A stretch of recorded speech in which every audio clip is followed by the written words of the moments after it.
YSR Congress party plenary సమావేశాలు వాయిదా పడ్డాయి. వాటికి సంబంధించిన వివరాలు ఆ పార్టీ నేత మైసూరారెడ్డి వివరిస్తారు. పంచాయతీ ఎన్నికల నోటిఫికేషన్ దృష్ట్యా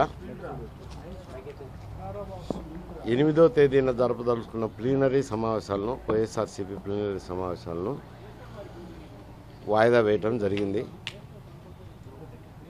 తర్వాత ఎప్పుడు జరిపేది తర్వాత తేదీని ప్రకటిస్తాము. అలాగే 8వ తేదీ జయంతి, రాజశేఖర రెడ్డి గారి జయంతి దినం కాబట్టి, జన్మదినం కాబట్టి గతంలో ప్లీనరీ సమావేశాలు జరుపుతున్నాము 2 సంవత్సరాలకు మారు.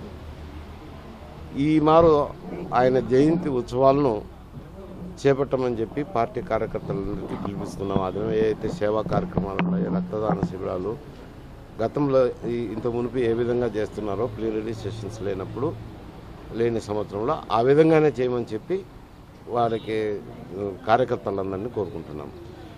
ఇకపోతే పాదయాత్ర యథాతథంగా కంటిన్యూ అవుతుంది. తర్వాత నిర్ణయిస్తుంది డేట్ ఏదైనా. ఎందుకంటే ఎన్నికల షెడ్యూల్ వరుస పెట్టి వస్తున్నాయి. ప్రతి మారు మనం ప్రకటించడము, ఎన్నికల షెడ్యూల్ రావడము, మళ్ళీ వాయిదా వేసుకోవడం బాగుండదు. కాబట్టి ఎన్నికల షెడ్యూల్ను దృష్టిలో పెట్టుకొని మున్సిపల్ ఎన్నికలు రాబోతున్నాయి, జెడ్పీటీసీ, ఎంపీటీసీ ఎన్నికలు రాబోతున్నాయి. కాబట్టి వీటి ఎన్నికల నోటిఫికేషన్ దృష్టిలో పెట్టుకొని తేదీని ఖరారు చేస్తాము. క్యాన్సిల్ కాదు, వాయిదా వేసినాం. చూస్తాం. అది ఎన్నికల నోటిఫికేషన్ దృష్టిలో పెట్టుకొని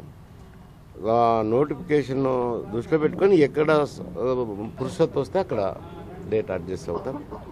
ఆ ప్రకారం తేదీ ఖరారు చేస్తాము. ఇది పాదయాత్ర మాత్రం యథాతథంగా కంటిన్యూ అవుతుంది.